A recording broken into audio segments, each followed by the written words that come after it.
Oke, ketemu lagi dengan saya Astuti di series Pernak Pernik Waris ya. Hari ini kita mau angkat satu topik yang cukup menarik ya. Bagaimana caranya supaya tidak menimbulkan biaya di kemudian hari yang cukup mahal? Masalah apa itu? Masalah legalitas ya. Legalitas dari pemilik harta dan ahli waris sebaiknya direncanakan mulai dari sekarang. Supaya apa? Supaya di kemudian hari tidak menimbulkan biaya yang mahal dan menimbulkan masalah yang berlarut-larut berkepanjangan. Yuk kita tanya kepada Pak Juwono ya, apa sih tips-tipsnya dan apa yang harus dilakukan sekarang? Silakan Pak Juwono. Baik, menurut Undang-Undang Nomor 1 Tahun 74 tentang perkawinan, ini legalitas salah satu hal yang krusial ya, yang mungkin hari ini menjadi banyak problem ketika di level pemilik harta, di level orang tua itu tidak dipersiapkan dengan baik. Contoh, misalnya kemarin ada tax amnesty, itu juga kita diminta memperbaiki ya. Justru mungkin dulu banyak orang tua yang tidak memperhatikan, mereka mungkin beli harta, beli properti ya, suka titip nama, terus kemudian karena mungkin harus hak milik dan WNA, mungkin orang tua masih WNA ya, itu tidak boleh punya properti hak milik di Indonesia. Sampai sekarang juga masih belum boleh. Nah, waktu misalnya orang tuanya made in China, ya dia datang ke Indonesia, kemudian ada adiknya lahir di Indonesia, WNI, otomatis ya. Jadi dia titip tuh, udah beli propertinya, dia makin kaya, dia beli titip ke adiknya, ada adik pertama, adik kedua ya, supaya dapat sertifikat hak milik. Karena WNA nggak bisa beli properti di Indonesia. Nah, waktu tax amnesty kemarin itu kan diminta diberesin secara legalitas, istilahnya ditebus ya, bayar 2%, masih ingat ya.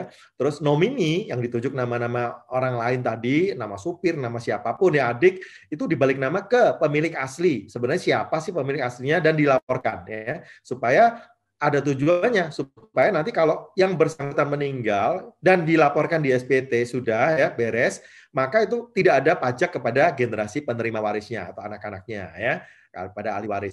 Nah, cuman seringkali kita masih ada yang bocor atau ada yang perlu diperhatikan. Apa saja contoh nih ya. Tadi saya bercerita tentang kewarganegaraan, contohnya WNA dan WNI. Nah, itu sering berlanjut, bahkan berlanjutnya sampai ke generasi anak-anak kita sekarang. Karena apa? Anak-anak kita sekarang milenial. Dan dunia udah borderless, tersebar ya. Jadi bisa jadi anak kita kuliah di Amerika, ada satu di Jepang, ya satu di Australia atau satu di Indonesia. Waktu mereka kuliah di sana barangkali enjoy life, bisa jadi kerja di sana, bahkan mungkin dapat jodoh di sana, bahkan kadang-kadang ikut warga negara pasangannya di sana. Akhirnya dia melepaskan warga negara Indonesianya ya. Nah, apa yang terjadi? Kalau orang tua masih di Indonesia, kemudian punya harta banyak sekali di Indonesia ya, apalagi yang bentuknya properti misalnya ya. Nah, ini akan bermasalah di kemudian hari kalau tidak direncanakan, karena tadi kita udah tahu warga negara asing belum boleh punya properti di Indonesia. Lah anaknya sekolah di luar semua, jadi WNA semua, lah properti bapaknya nanti kasih siapa? Ya karena waktu bapaknya itu menyerahkan ke anak-anak, anak-anak kalau tidak membalik nama dalam kesempatan 1 tahun, 365 hari, itu maka haknya, hak milik warisnya ke anak nih, gugur dan diambil oleh negara. Ini kan payah banget kan? Jadi orang tua harus mempersiapkan. Kalau anak-anak yang niatnya sudah pindah warga negara, pindah ke luar negeri ya, terus kemudian bapaknya punya properti ya, mungkin selama bapaknya masih hidup ya sebaiknya propertinya dijual dulu. Ini persiapan yang baik ya. Jadi jangan pegang properti, pegangnya paper aset.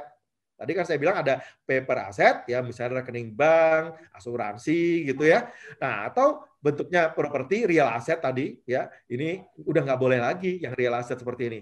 Kalau bisnis gimana? Nah, bisnis masih boleh ya. Tapi ya tadi bisnis jangan sampai salah kalau misalnya jadi mahal kalau ada istilahnya saham yang diberikan ke anak. Jadi sebaiknya propertinya dijual, ya belikan ke paper aset. Itu paling murah karena paper aset dimanapun anaknya berada nol ya selama udah dilaporkan di tax amnesty sudah dilaporkan semua orang tuanya udah istilahnya secara SPT bagus ya berarti nanti turun ke anaknya sudah nol. Ini bicara warga negara. Belum lagi agama. Nah, agama Indonesia itu ada 6 ya, dan karena Pancasila kadang-kadang ada orang tua yang anaknya juga bebas, agamanya bisa Pancasila. Nah, misal kalau ternyata orang tuanya seorang Muslim, nah dia punya hak sebagai pemilik harta menentukan apakah dia memilih jalur ya undang-undang perkawinan sebagai apa ketentuan hukum warisnya atau memilih kompilasi hukum waris Islam. Masih ada open pilihan ya. Dan kalau orang tua memilih jalur hukum waris Islam dan anaknya ini Pancasila beragama-agama, maka ada hak yang hilang karena hukum waris Islam itu tidak istilahnya anak yang berbeda agama dengan orang tuanya tidak mewaris, tidak saling mewaris. Jadi nggak dapat wasiat. Sehingga orang tua harus membuat wasiat, merencanakan yang berbeda agama dapatnya apa ya lewat wasiat yang ditunjuk. Ini salah satu solusi misalnya. Jadi level orang tua harus memperhatikan. Belum kalau suku tertentu ya ada suku yang patriark tadi ya misalnya suku Batak itu lebih jalur anak laki-laki kadang anak wanita ya mungkin kalau anak laki Batak kalau pakai hukum adat jadi bukan hukum agama bukan hukum undang-undang perdata tapi hukum adat.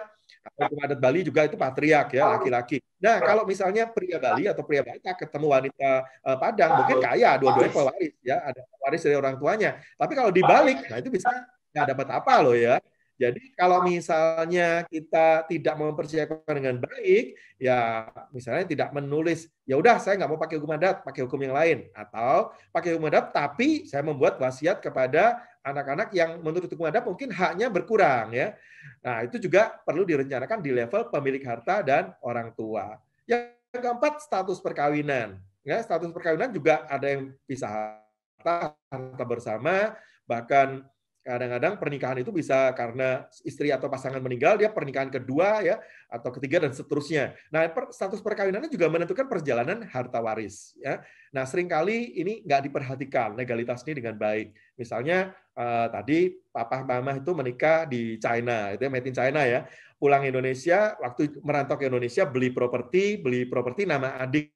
Ya, jadi nama Om kalau kita anaknya berarti nama Om ya. Waktu tax amnesty udah diambil balik oleh papa, nomini Om ditarik, dibalik nama ke papa ditebus 2% waktu tax amnesty. Nah, sudah ditebus dengan baik, tapi papa dan mama lupa mereview status perkawinan. Karena apa? Karena papa mama itu menikah secara agama atau adat di China, lupa didaftarkan di catatan sipil Indonesia. Sehingga secara hukum Indonesia, papa mama dianggap belum menikah atau tidak menikah. Nah, bagaimana status saya sebagai anak? Kalau orang tua saya tidak menikah statusnya, maka status saya sebagai anak adalah anak luar nikah. Nah, anak luar nikah itu anak ibu, anak mama. Nah, bagaimana dengan papa tadi propertinya nama papa semua, sudah ditebus tax amnesty dari Om, sudah dibalik nama ke papa. Nah, waktu papa meninggal, saya tidak mewarisi dari papa. Bahkan LP, hak mutlak waris tadi yang ke anak, nggak ada. Karena papa tidak punya anak. Yang punya anak mama, karena mereka dianggap tidak menikah, saya anak luar nikah, anak mama. Ini another problem. Jadi tolong legalitas diberesin dulu, mumpung papa mama masih hidup. Ajak papa mama ke catatan sipil ya. Kemudian didaftarkanlah pernikahan mereka di catatan sipil dan anak-anak yang diakui dari pernikahan kedua orang tua kita. Tulis nama kita sebagai anak-anak diakui di hasil pernikahan dan itu harus terregister di catatan sipil Indonesia. Baru hukumnya benar. Jadi legalitas ini mahal sekali ongkosnya kalau nggak diberesin di level orang tua, Bapak Ibu ya. Jadi kalau kita harus perhatikan baik-baik adalah ya ongkosnya itu pasti banyak. Ya paling simpel memang paper asset tadi ya. Nah, tolong segera direview. Ada 5. Pertama status kewarganegaraan, kedua adalah status agama ya yang bisa Pancasila tadi, ketiga kesukuan kalau memilih hukum adat. Keempat, status perkawinan, jadi ya pisah harta mungkin tidak menikah secara sah atau gimana, dan kita anaknya anak luar nikah atau anak kandung, anak adopsi, nah itu clearkan dulu di level orang tua. Jangan bermasalah di kemudian hari. Itu yang paling penting. Wow, terima kasih untuk rekapannya yang luar biasa.